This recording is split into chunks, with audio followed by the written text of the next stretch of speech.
Isang makasaysayang araw mga future licensed professional teachers ngayong darating na September licensure examination for professional teachers. Ikaw ba ay nagre-review na? Ayan. Dapat lang na ikaw ay nagre-review na kasi nga ilang buwan na lang ikaw ay magbo-board exam na at ikaw ay magtatap o makakamit ang high rating sa ating licensure examination for professional teachers. So ngayon, ready ka na ba? Ha? Ready ka na? Handa ka na talaga? Sigurado ka na? Okay, sige. Umpisahan natin General Education Social Studies. But before that, magpakilala muna ako, no? So, hello dear future LPTs. I am Joji Blas L. Robles, a licensed professional teacher, a high rater last March 2025 licensure examination for professional teachers. Ako po ay isang unit earner. Tama po ang narinig ninyo. Unit earner, so ibig sabihin kahit na ikaw ay hindi nakapag-aral ng 4 na taon ng Bachelor of Science in Education at iba ang kinuha mong bachelor's degree, kayang-kaya mong maging high rater or even top notcher sa ating licensure examination for professional teachers. At ngayong araw na ito, ngayong gabi, tanghali, umaga, anong oras mo man to pinapanood, tayo ay magre-review ng 10 items. Tama ang inyo narinig. 10 items regarding social studies, general education. So, ikaw ba ay handa na? Ha? Ready ka na ba? Ayan, sige. Ayusin lang natin ang camera natin. Ayan. Para kitang-kita niyo naman ako, di ba? So, this is my first time to do like this video. So, please bear with me. Ano kung tayo ay merong magiging technical difficulties later on. So, just please bear with me. So, kung ready ka na at ready na ako, simulan na natin to. Okay, first question. Filipinos who typically resided in their master's home and had rigorous housekeeping responsibilities are referred to by this term. Ayan, ulit. Filipinos who typically resided in their master's home and had rigorous housekeeping responsibilities are referred to by this term. Is it A, aliping na mamahay? B, maharlika? C, timawa? Or D, aliping sa gigilid? Again, is it A, aliping na mamahay? B, maharlika? C, timawa? Or D, aliping sa gigilid? Okay, you have 20 seconds to answer. O, kunwari, live tayo, ganyan. Habang pinapanood mo to, di ba? And malay natin, lumakas yung loob natin, mag-live tayo bigla.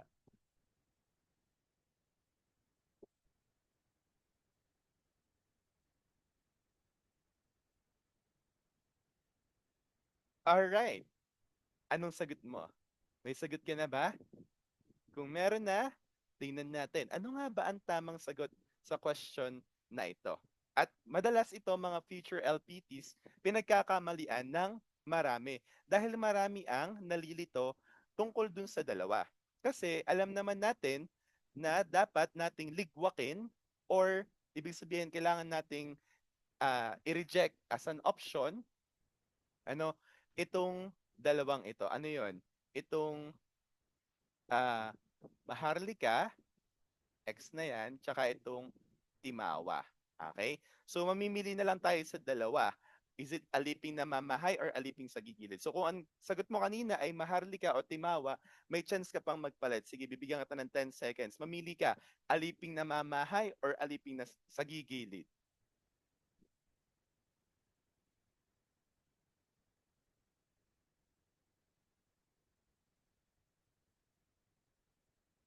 Okay.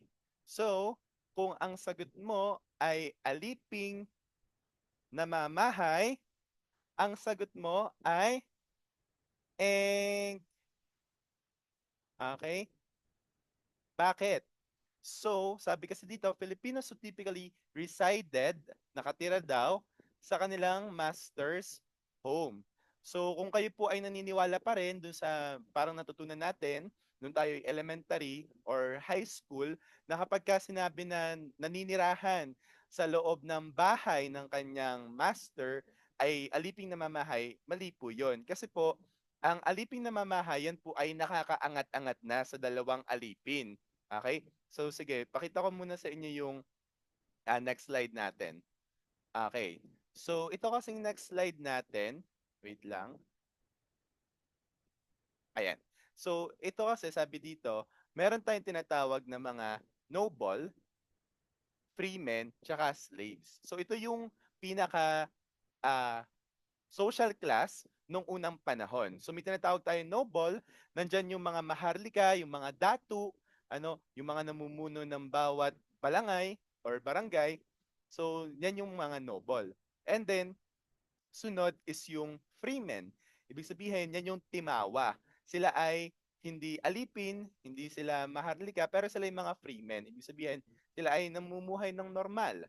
Okay? And then sa slaves, may dalawa tayong uri ng slaves. Yun ay yung aliping namamahay at saka yung aliping sa gigilid. So sabi ko nga kanina, ang aliping namamahay, yan ay nakakaangat-angat na. Bakit?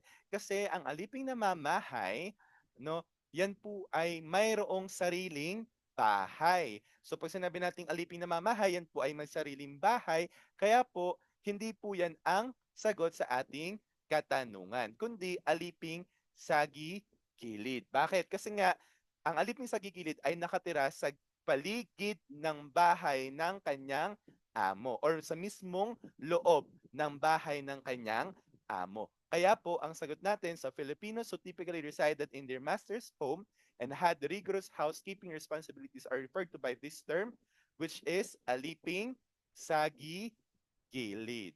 Ayan. So, sana po yun ay inyong matandaan. Okay. So, tapos na tayo sa first item. Next item na po tayo. So, ang next item po natin is the Spanish expedition that gave the archipelago the name Pilipinas. Okay? So, alam naman po natin na ito ang ating bayang sinilangan, itong Pilipinas, ay noong unang panahon ang tawag sa kanya ay Filipinas. So, kanino pong expedition daw, no? Or kaninong expedition na ginawang pangalan ng ah, ating bansa ay Pilipinas? Is it A, Magellan's Expedition, B, Legazpi's Expedition, C, Villalobos Expedition, or D, Saavedra Expedition? Again, is it A, Magellan's Expedition, B, Legazpi's Expedition, or C, Villalobos Expedition, or D, Saavedra Expedition?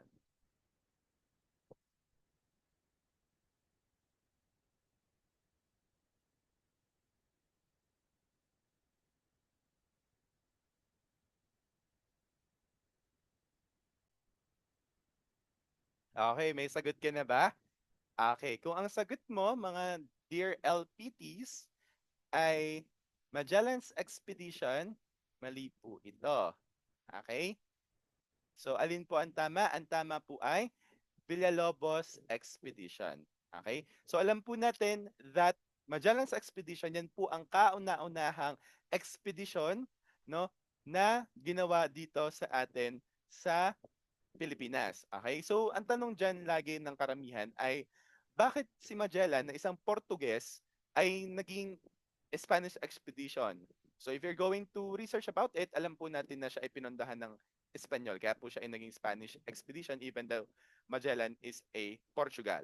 Okay? So, yung Magellan's Expedition noong 1521, yan po yung kanaunahan. Tapos, alam po natin na ang pinangalan ni Ferdinand Magellan sa ah, atin pong isla ay hindi po Pilipinas, kundi Archipelago de San Lazaro. Kasi po kapistahan ni Saint Lazarus nung siya ay dumating dito sa Pilipinas. Kaya po, ang pinangalan po ni Magellan sa atin pong isla ay Archipelago de San Lazaro.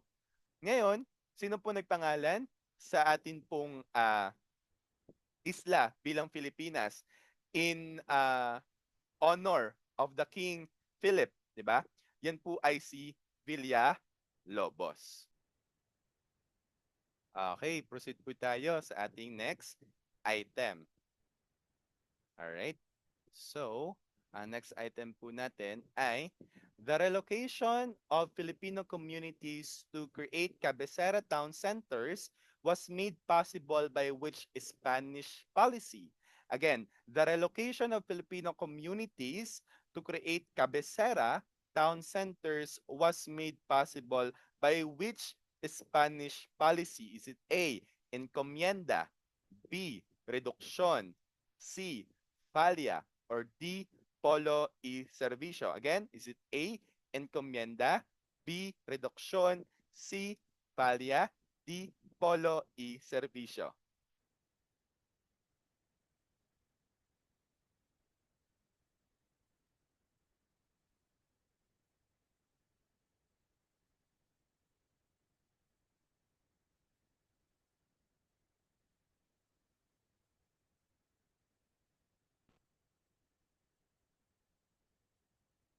Okay, mga teachers, ang sagot po natin dito ay walang iba kundi tan tararán, reduction po. Okay, reduction po ang tawag natin sa paglipat ng Filipino communities sa Cabecera Town Centers. Okay, bakit po ba inilipat ang mga Pilipino sa Cabecera Town Centers? Okay, ano po ba yung 3 Gs na gusto ng mga mananakop? Di ba yun ay God, Gold, and Glory. Okay? So, yun po yung 3 Gs. Ngayon, yung sa God, gusto po ng mga Espanyol na kumalat ang Kristyanismo sa bansang Pilipinas. Kaya po, ang ginawa nila, yung mga tao na malayo sa bayan ay dinala nila sa bayan sa pamamagitan ng reduksyon. Okay? Ngayon, ano naman po itong encomienda? Ang encomienda po ay yung pagbibigay. Yung encomienda po is about land, no? Ayan. So tungkol po siya sa lupa, land granted. Tapos ano naman po yung polo e-servisyo na tinatawag po natin? Yung tinatawag po natin na polo e-servisyo, ito po ay sapilitang pagtatrabaho sa loob po ng ilang araw? 40 days. Okay? So sa loob ng 40 days sila po ay mapipilitang magtrabaho para po sa mga Spanish. Ngayon, ang ginagawa po ng mga nakakaangat-angat tulad ko, hindi, joke lang. Joke lang. So, yung mga nakakaangat-angat po, ang ginagawa nila, for them not to have this forced labor, sila po ay nagbabayad ng tinatawag po natin na falya. Okay? So, sila po ay nagbabayad ng tinatawag na falya para hindi na po sila sumali or isali sa polo e-servisyo. Okay? So, okay pa ba tayo mga teachers? So, sige, tuloy po tayo. Okay, so we have a bonus. Let's talk about Spanish Governor Generals in the Philippines. So, kanunahan po nating Spanish Governor General ay si Legazpi. Si Miguel Lopez de Legazpi. And si Legazpi po, siya po ay nakipag blood compact or sanduguan kanino? Kay si Katuna. Okay? So yan po, madalas din tanungin yan. So ano yung ginawa ni Legazpi at si Katuna? Sila po ay nag-blood compact or sandugo. Okay? Or kung tatanungin, kanino nakipagsandugo si Legazpi? Kay si Katuna. Okay? So ganyan lang po siya tumatakbo sa mga tanong sa board exam. Next, pag tinanong, sino naman yung nagpatupad na ang magiging apelyido ng bawat isang Indio, kasi 'di ba Indio ang tawag sa mga Pilipino, or sa mga Pilipino ay dapat Spanish. So yan po ay si Claveria. Okay? So yun po ay Claveria Decree na sinasabi na dapat ang mga apelyido ng mga Indio or ng mga Filipino ay Spanish or Espanyol. Next, sino naman po yung patupad ng isang tobacco monopoly? So lagi niyo tatandaan ito, tobacco, bako, bako, Basco. Okay, ganun lang siya. Ganun lang siya tandaan para hindi kayo mahirapan. So basta na ano niyo yung tobacco, Tobasco o Basco, ganyan lang siya tandaan mga teachers. Next, sino naman yung involved sa garote? Okay? Sino naman yung involved sa garote execution ng tatlong paring martir. O, ano ba yung tatlong paring martir? Hindi po Majoha, ha? Yan po ay Gombursa. Okay? Si Father Gomez, Burgos, and Zamora. And syempre kung kayo po ay nanood ng Gumburza sa pelikula or sa Netflix, di ba? Ma-appreciate nyo yung kwento ng tatlong paring martir. Okay? Na ang kagustuhan lang naman nila ay sekularisasyon. So si Rafael de Izquierdo, siya po ang naglak naglak lagda. Anong lakda? Siya po ang lagda or pumirma, yun na nga lang. Siya po yung pumirma tungkol sa garote or execution ng Gomburza, si Rafael de Izquierdo. Ngayon, sino po ang nagpatapon kay Rizal sa Dapitan? Okay? So pag tinatanong ay sino ang nagpatapon kay Rizal sa Dapitan, edi Dapitan des Pohol. Letter D din ang inyong pipiliin. Okay? So sino nagpatapon kay Rizal sa Dapitan? Si Des Pohol. Ngayon, sino naman po ang pumirma para sa death warrant ni Rizal or sa kamatayan ni Rizal? Ito po ay si Pola Vieja. Patay Pola Vieja. Patay Pola Vieja. Okay? And then, sino naman yung nakadiscover ng existence ng Katipunan na ay meron palang Katipunan, meron palang underground group na kung saan ay nagpaplanong salakayin ang Spanish administration. So siya po ay si Blanco. Okay? Hindi po si Rico, ha? Hindi po Rico Blanco 'yan. Okay, si Blanco po na Spanish Governor General ang nakadiscover ng existence ng Katipunan. Tapos, ang last Spanish Governor General natin ay si Diego de los Rios. So, kung meron naman po ako ditong hindi na-include na Spanish Governor General, feel free to comment or feel free po na mag-share kayo ng inyong mga ideas. Okay? So, ayan po. Yan po yung mga madadalas na tanungin or madadalas na tungkol sa Spanish Governor General. Pero may naisip na agad ako na hindi ko pala naisama dyan. Yung most loved Governor General. Okay? So, sino yung most loved Governor General? Ngayon ko siya naalala, hindi ko naisama. Okay? So, siya po ay si De La Torre. Hindi po si Moira De La Torre, ha? Pero pwede niyo po yung gawing palatandaan para sa most loved Spanish Governor General, si De La Torre. Bakit siya yung naging most loved Spanish Governor General? Kung matatandaan nyo, kung kayo po yung nakapanood ng Gumbursa nga, na makikita nyo na bago umupo si Rafael de Izquierdo, ay nandyan muna si, tawag dito, si De La Torre. Ano? So, ayan. So again, ang most loved Spanish Governor General ay si Carlos Maria de la Torre. Okay? So let's proceed now. So pwede niyo po yung screenshot para po inyong ma-review kahit pa paano. Okay? Pero sadly, last March 2025, ano, nung ako po yung nag-board exam, wala pong lumabas tungkol sa Spanish Governor General. Pero kung sakasakali pong magtatanong sila this coming September, at least meron po tayong nalalaman. Okay?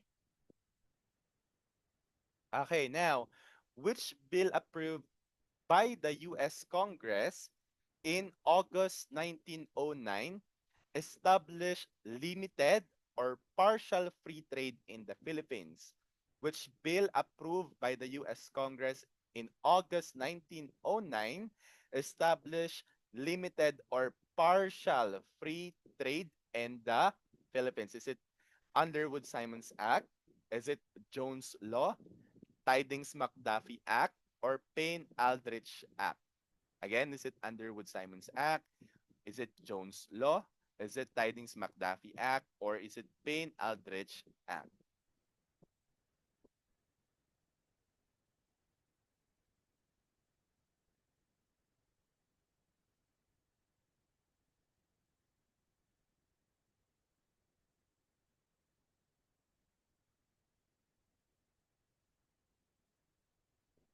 All right, teachers.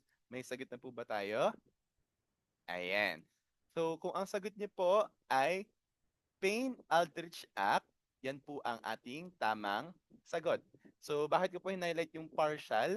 Kasi meron po tayong tinatawag na full free trade in the Philippines. So, kapag ka po full, okay, pagpasensyahan nyo na po ang aking sulat, hindi kasi nakakabit pala ang aking drawing tablet. So, mouse po ang gamit natin. So, kapag ka po full free trade, yan po ay yung Underwood-Simons Act. Kapag ka naman Jones Law, ang tatandaan niyo po dito ay by, wait lang, pangit ang sulat ko. Wait.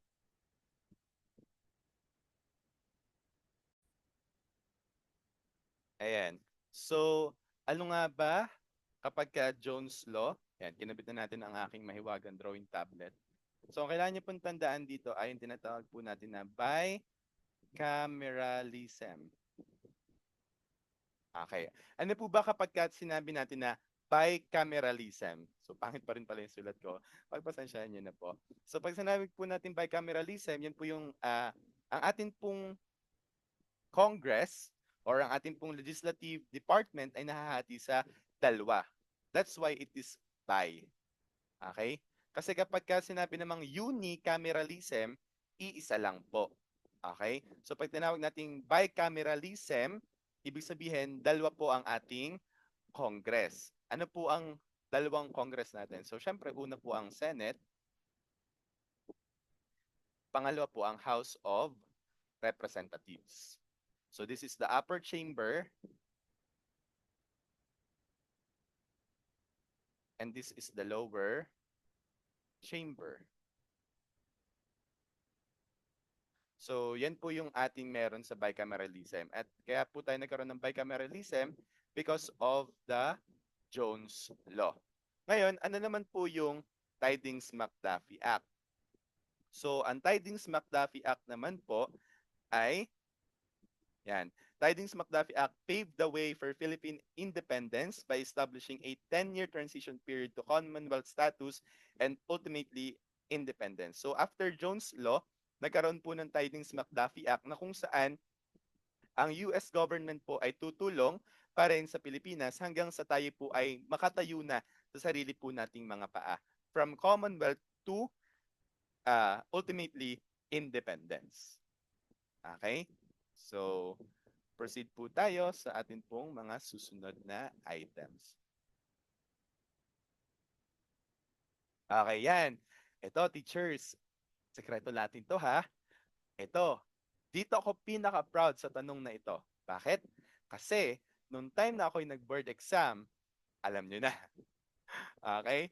So, the president who signed the Indigenous Peoples' Right Act or IPRA, the president who signed the Indigenous Peoples' Right Act or IPRA, is it Cory Aquino? Is it Ferdinand Marcos Sr.? Is it Diosdado Macapagal? Is it Fidel Ramos? Again, is it Cory Aquino? Is it Ferdinand Marcos Sr.? Is it Diosdado Macapagal? Or is it Fidel V. Ramos?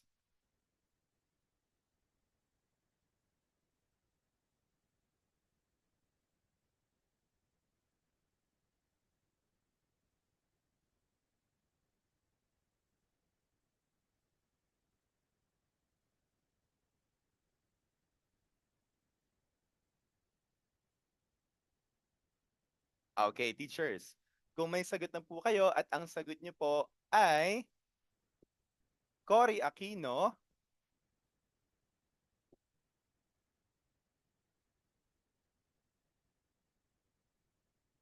kung ang sagot niyo po ay Cory Aquino, mali po yan. Hindi po si Cory Aquino ang nag-sign ng IPRA. Sino po? Siya po ay si IPRA Mos. This is the right answer, Fidel V. Ramos. Si Fidel V. Ramos po, si Lolo Ramos, the late President Fidel V. Ramos, is the one who signed the IPRA, okay? Or the Indigenous Peoples' Right Act.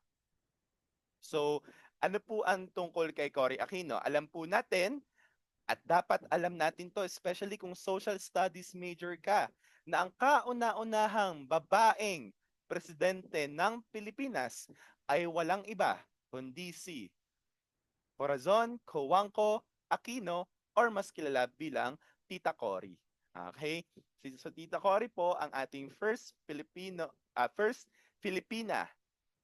president. Okay? So siya ang kaunahan nating ah, Pilipina na presidente.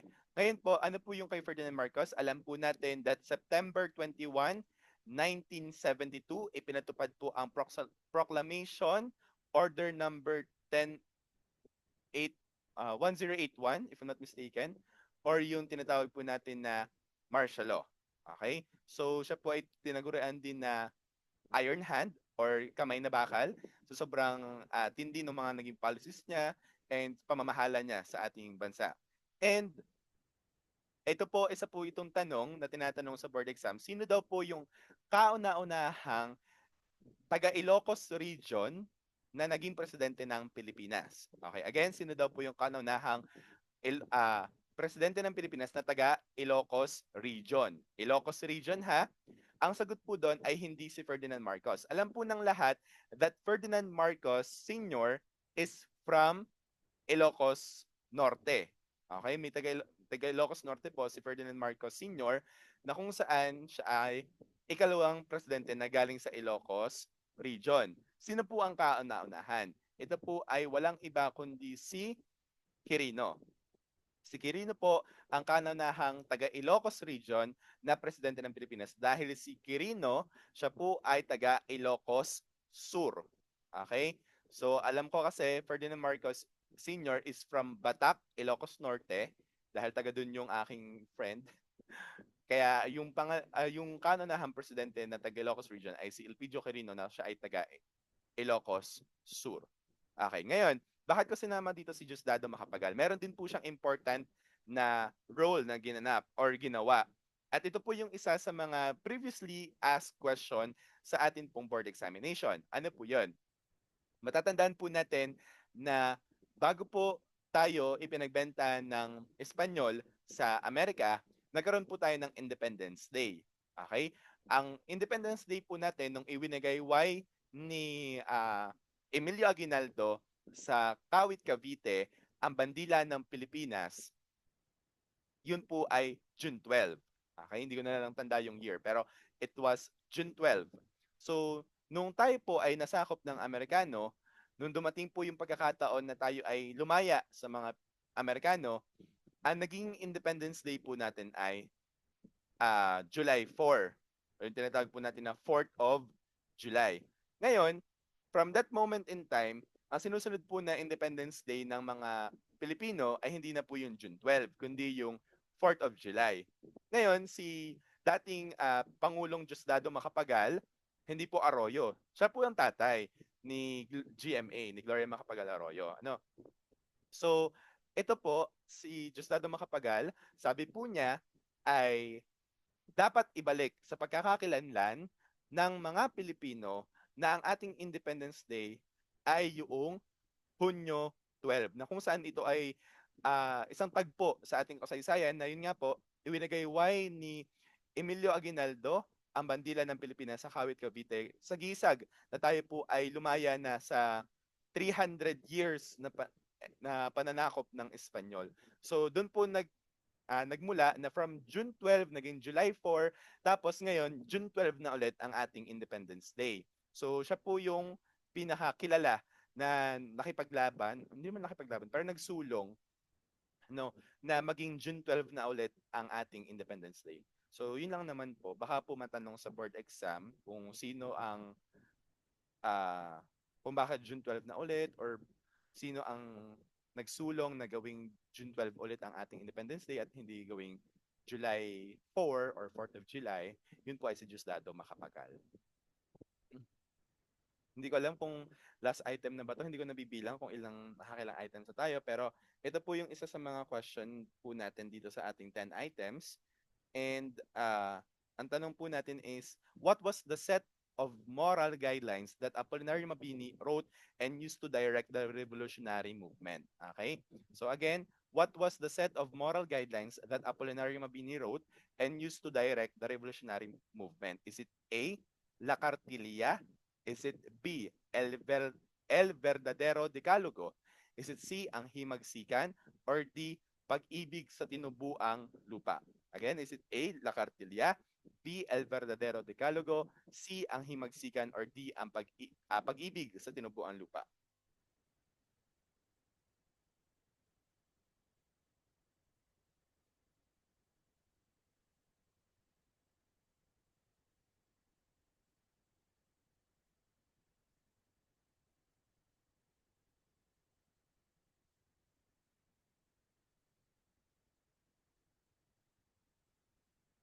Okay, time's up.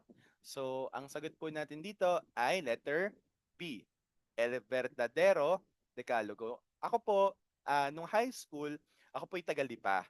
Meron pong eskwelahan dito sa Lipa na tinatawag na Damabini Academy. At kami po, tandang-tanda ko noon, sa Filipino subject po namin nung kami po ay grade 10, no, or fourth year high school, kami po ay pinagre-recite ng tinatawag na Decalogo de Mabini. Kasi nga po, ito po yung moral standards na or moral guidelines na sinulat ni Sublime Paralytic or ang dakilang lumpo na si Apollinario Mabini. Ano? So, kung tatanungin nyo, sino ba ang nagsulat or ano ba yung Lacartilla na yan? So, ang nagsulat po ng Lacartilla ay isa sa pinakahinahangaan ko na national hero na si Emilio Jacinto. Okay? So, yung La Cartilla, yan naman po ay moral guidelines na sinet ni Emilio Jacinto kasama si Andres Bonifacio sa Katipunan. Okay? So, ibig sabihin, bago ka mapasama sa Katipunan or bago ka maging Katipunero, dapat ikaw ay ma-recite mo ang La Cartilla. Nung dati, nung nalaman ko yung ganun, pinilit kong sauluhin yung La Cartilla as in. Kasi nga, ah, humahanga ako kay Emilio Jacinto. Pero ayun, hindi ko nasa ulo ng sa ulong sa ulo. Pero napakaganda ng nilalaman ng La Cartilla. Next, ang himagsikan yan po ay isinulat ni Emilio Aguinaldo at ang pag-ibig sa tinubuang lupa, ito po ay isinulat naman ni Andres Bonifacio. Okay? So, ayan. Meron pa ba tayong items? Let's check. Okay. Yan. The main cause of the 1872 Cavite Mutiny was, is it A, tributo and polo y servicio, B, land reform issues, C, religious oppression, or D, reduction? The main cause of the 1872 community Cavite Mutiny was tributo and polo y servicio, land reform issues, religious oppression, or reduction. Okay, timer starts now.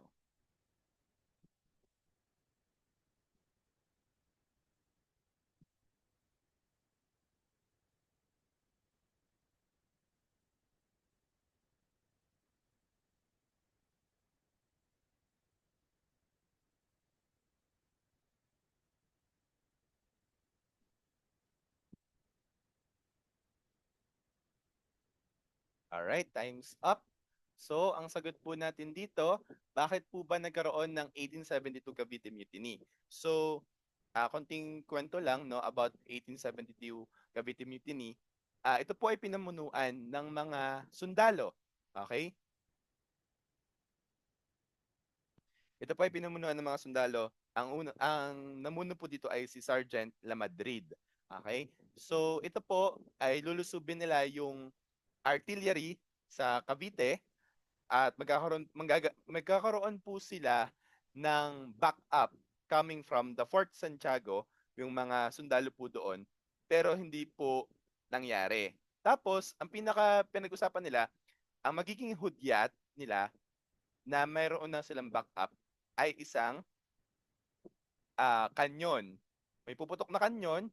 Pag pumutok yung kanyon, sila ilulusob at ibig sabihin nandiyan na yung kanilang backup. Ang problema ni Sergeant Lamadrid, hindi niya alam na may malapit na palang piyesta. Okay, may malapit palang piyesta. Ngayon, ang pinaputok ay mga paputok. It's either quitis, kung ano mang paputok yon, no? So kala niya kanyon yon. Lumusob sila, tapos sila ay hindi nanalo. Hindi nila na-occupy yung Cavite Artillery. No, kung saan nandun lahat ng mga armas, kagamitan, na pwede nila sanang gamitin laban sa mga Espanyol. Okay? So ngayon, anong pinag-ugatan nun? Okay, ang pinag-ugatan nun ay ito pong tinatawag natin na tributo and polo y servicio, or ito ay tax, tributo is tax, and forced labor. So dati po kasi, nung hindi pa po si General Rafael D. Izquierdo, if I'm not mistaken, based on my sa akin pong panonood ng Gumburusa, ano, nung hindi pa si Rafael D. Izquierdo ang Spanish Governor General ng Pilipinas, sila po yung mga sundalo po,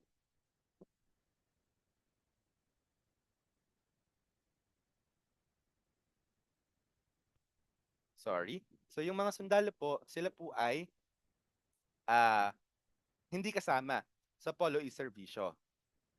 At yung tax nila, sapat lang. Kaya lang, nung upo si Rafael Disquerdo, napasama na ang mga sundalong Pinoy sa Polo y Servicio at ang kanilang buwis ay tumaas. At dahil doon sila ay nagplanong mag-alsa.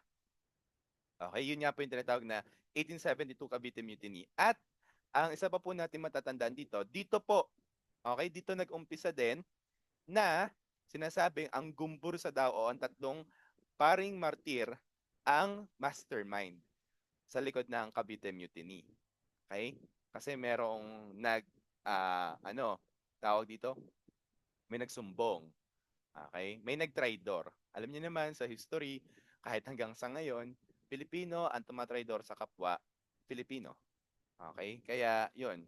Nagarote ang tatlong paring martir na sila naman ay walang kasalanan. Tapos, nakakaawa pa doon si Father Jacinto Zamora kasi nga, nakasama siya, okay, si Father Jacinto Zamora, na kung saan yung pinaka-reason lang naman niya, kaya siya napasama, may nakitang maliit na papel na doon nakalagay yung isang statement na ginagamit niya kapag siya ay nagsusugal. Diba? So, ayun. So yan ang kwento tungkol sa 1872 Cavite Mutiny at yan din po ang ginamit ko nung ako ay nag-teaching demo nung ako ay nag 18 units pa sa professional education. Wala lang, kwento ko lang. Okay, ito na yata ang huli. Which is the fundamental law of the Philippines? O, ano daw ang fundamental law ng Pilipinas? Ito ba ay ang Ten Commandments? Ito ba ay Revised Penal Code, Labor Code, or the Philippine Constitution? Again, Ten Commandments, Revised Penal Code, Labor Code, or the Philippine Constitution?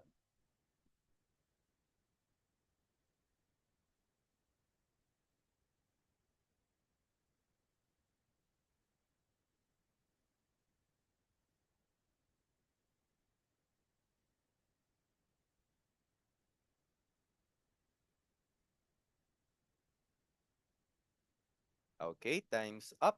So, ang sagot po natin sa which is the fundamental law of the Philippines, ito po ay ang tinatawag po natin na the Philippine Constitution.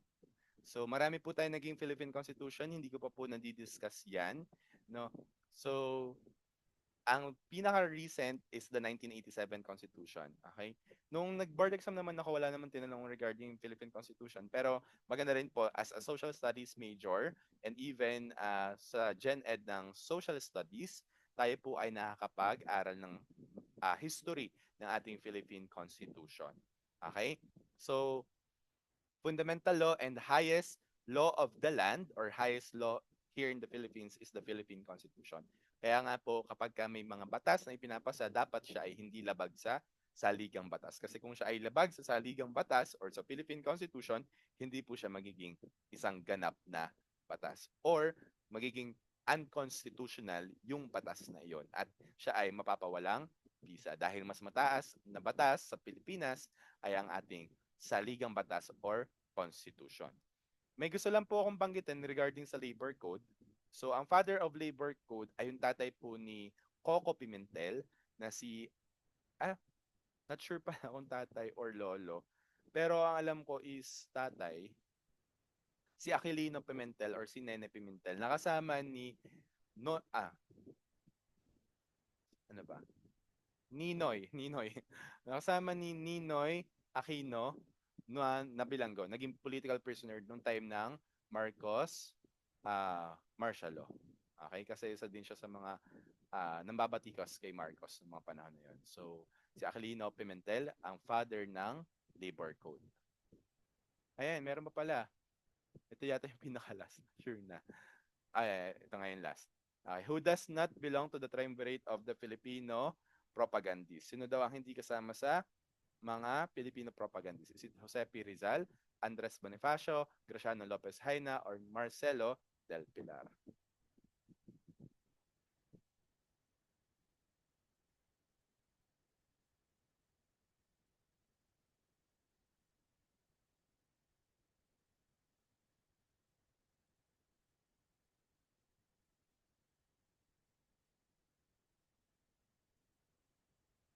Okay, time's up. Kung ang sagot mo ay si Andres Bonifacio, tama po tayo mga teachers. Okay? Kasi po, ang alam po natin na triumvirates ay si Jose Rizal, si Graciano Lopez Haina, at saka si Marcelo del Pilar. Okay? So, may sa-share lang ako sa inyo yung mga pen names nila. Dapat alam natin na si Dimasalang at si Laong Laan, okay? Dimasalang at saka Laong Laan ay si Jose Rizal. Si Agapito, Bagong Bayan, so yan po ay A, B, Andres Bonifacio. Kay Graciano Lopez Haina, so siya po yung first editor ng Diaryong La Solidaridad. Siya po ay isang greatest orator at ang kanya pong pen name ay Juan Bulan. Okay, so Juan Bulan ay si Graciano Lopez Haina. Tapos, ito po, madaming pen name si Marcelo Del Pilar pero ang pinakasikat niyang pen name ay Plaridel. Kasi yung pong Plaridel na yan ay Del Pilar. Okay? Tapos, siya ang second editor naman ng La Solidaridad na diyaryong itinatag ng mga propagandista. Okay? So, yun lang mang po para sa session na ito. Wow, session! So, yun lang po. Sana po ay marami kayong natutunan. Sana po ay marami kayong nabaon kahit po ito'y 10 items lang. At kung kayo po ay nagre-review na, tuloy lang po ang pagre-review natin. Kung kayo po ay naka-enroll sa mga review centers, go lang po. Pero ang akin pong mai-suggest, kung ako po hihingan nyo ng suggestion, kung ano pong review center ang mahusay, actually, depende po yan sa inyong learning style. Pero ako po, ang akin pong inavail na mga resources, unang-una na dyan ay ang CBRC or Carl Balita Review Center. Sunod po ay ang Gurong Pinoy, lalo na at ang social studies coach doon na si Coach June Cortez ay talaga namang mamaw sa Soksay. Tapos ay si Sir Clyde din po. So, just search them on Facebook or YouTube. Kayo na po ang bahala. Ako po ay nandito lang as a supplementary. Hindi po ako nagsasabi na ako lang po ang lagi niyong panoorin because I don't know kung kailan to masusundan. But thank you for listening. Thank you for watching. And thank you for sharing this video to your friends. So that's it for today. Bye-bye.